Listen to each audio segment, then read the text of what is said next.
O nosso trabalho é sobre a DPOC, que é a doença pulmonar obstrutiva crônica. Ela é uma doença irreversível e progressiva que causa a obstrução das vias aéreas. Ela é a combinação de dois fatores principais: o enfisema pulmonar, que causa a degeneração progressiva dos alvéolos, e a bronquite crônica, que causa a inflamação dos brônquios.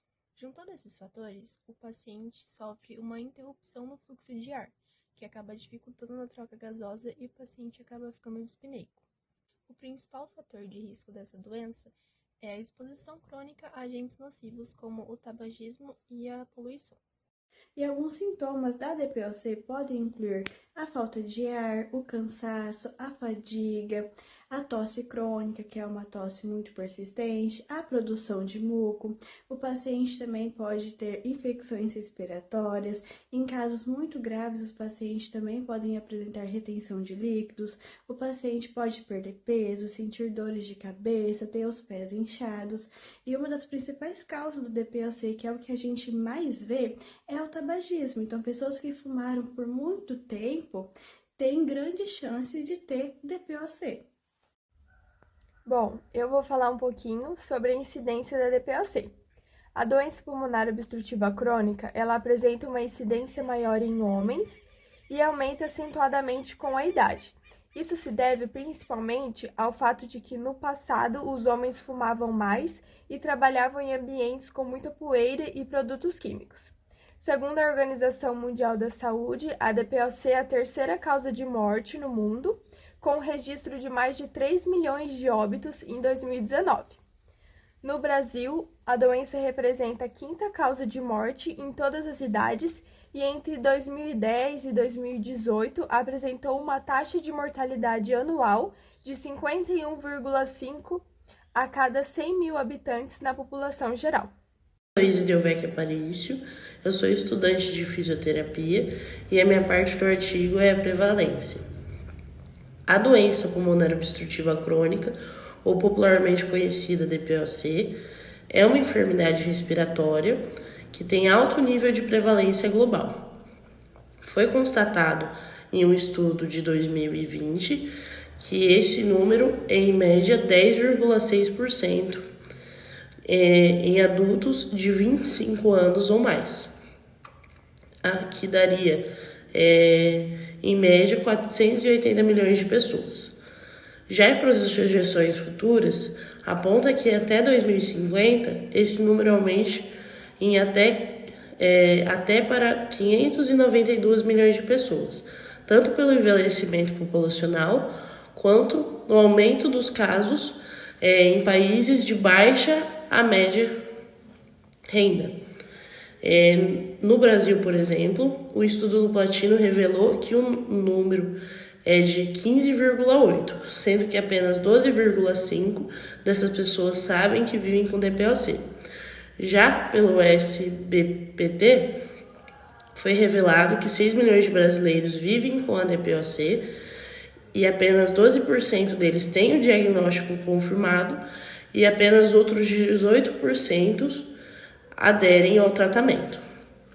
A partir disso, a gente consegue ver que é necessário que tenha ampliação através do diagnóstico da espirometria e que haja conscientização para facilitar as terapias adequadas para essas pessoas. Oi, eu sou Maria Eduarda Alves e eu vou falar do papel da fisioterapia mais convencional pro tratamento da DPOC. Diferente da fisioterapia respiratória, que vai focar na função pulmonar, a fisioterapia mais convencional vai atuar na força, na mobilidade e o principal que vai ser na qualidade de vida do paciente com essa doença. Um dos principais benefícios vão ser uma reabilitação mais funcional, como o paciente fazer uma caminhada ou andar de bicicleta, vai estar ajudando na resistência e vai diminuir o cansaço do dia a dia, que pacientes com essa doença tendem a ser muito cansados. Então vai ajudar nessa canseira durante o dia a dia.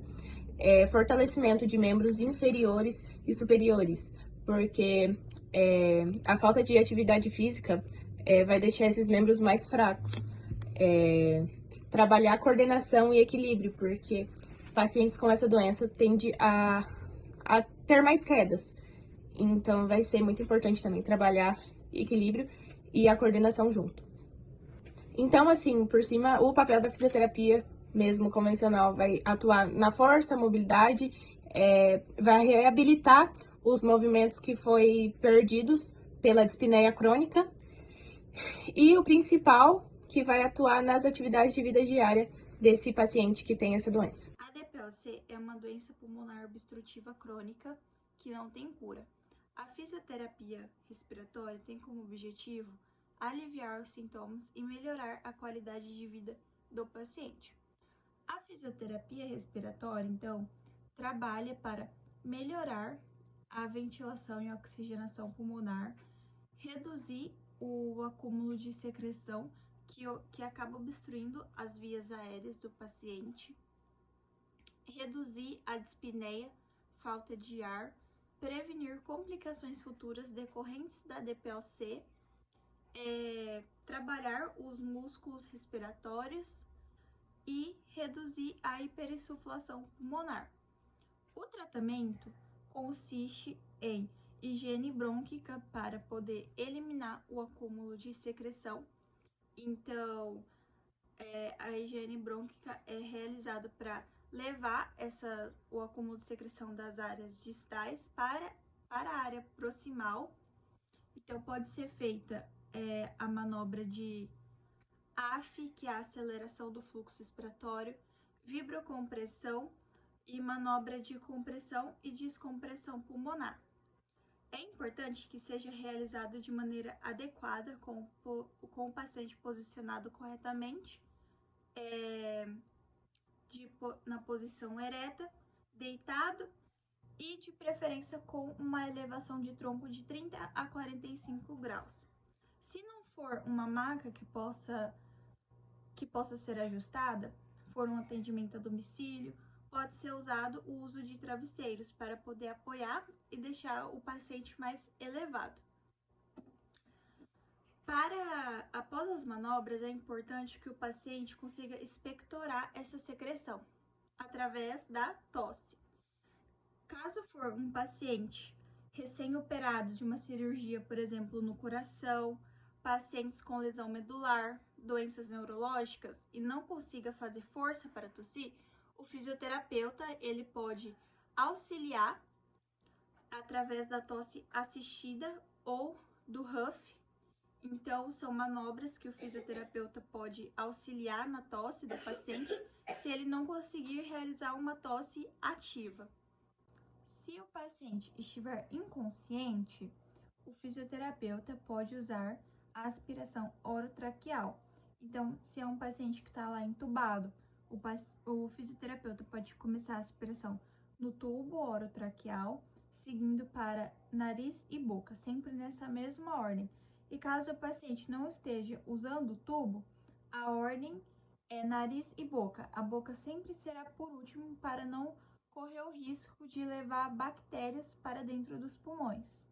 Também é importante trabalhar exercícios respiratórios, especificamente da fase expiratória, porque o pulmão do paciente já vai estar bem hiperinsuflado e o nosso objetivo é desinsuflar esses pulmões, então eliminar o máximo de ar que nós conseguimos. Então, um exemplo é o paciente inspirar pelo nariz e soltar lentamente o ar pela boca. Então, ele vai inspirar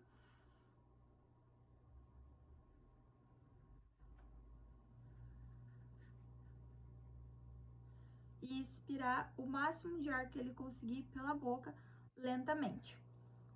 Também é muito importante trabalhar exercícios de fortalecimento muscular, principalmente a musculatura do abdômen, reto abdominal, oblíquo, transverso do abdômen, porque essa musculatura é muito importante para a fase expiratória. E nós precisamos que esse paciente tenha força na fase expiratória, para que ele consiga desinsuflar esses pulmões. Então, trabalhar exercícios que fortaleçam esses músculos é extremamente importante.